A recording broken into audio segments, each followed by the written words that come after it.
Nous lisons dans 2 Corinthiens 12, les versets 8 à 10, les mots qui suivent. 3 fois j'ai supplié le Seigneur de me délivrer de cette souffrance. Il m'a répondu, ma grâce te suffit, ma puissance s'accomplit dans la faiblesse. Je préfère donc bien plutôt mettre ma fierté dans mes faiblesses afin que la puissance du Christ fasse en moi sa demeure. C'est pourquoi je me réjouis des faiblesses, des insultes, des détresses, des persécutions et des angoisses que j'endure pour Christ. Car lorsque je suis faible, c'est alors que je suis fort. Ma grâce te suffit car ma puissance s'accomplit dans la faiblesse. On pourrait mettre dans ma faiblesse, chacun et chacune d'entre nous. Quand l'Église est persécutée, elle fait souvent l'expérience de la faiblesse. Perte de liberté, perte de ressources, isolement. Mais l'apôtre Paul ici nous rappelle que c'est précisément dans cette faiblesse que la puissance de Dieu se manifeste.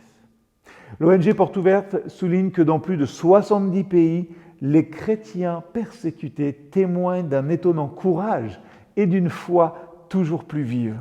Et ça nous interpelle dans nos vies, en tout cas ça m'interpelle dans la mienne, quand nous vivons des petites persécutions, moqueries, incompréhension, peut-être simplement parfois les défis du quotidien, peut-être tentant de penser que Dieu nous lâche, mais c'est l'opposé. Dieu ne nous abandonne pas.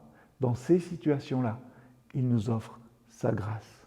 Alors, pour appliquer ça très concrètement dans votre vie, peut-être que nous pouvons repenser à un moment où nous nous sommes sentis faibles, incompris ou fragilisés dans notre foi. Et peut-être que nous pouvons nous demander en quoi est-ce que j'ai pu expérimenter la grâce de Dieu dans cette situation. Vous pouvez, écrire une courte phrase où vous direz quand vous serez dans l'épreuve, que vous pourrez dire quand vous serez dans l'épreuve, « Seigneur, je m'appuie sur ta grâce ».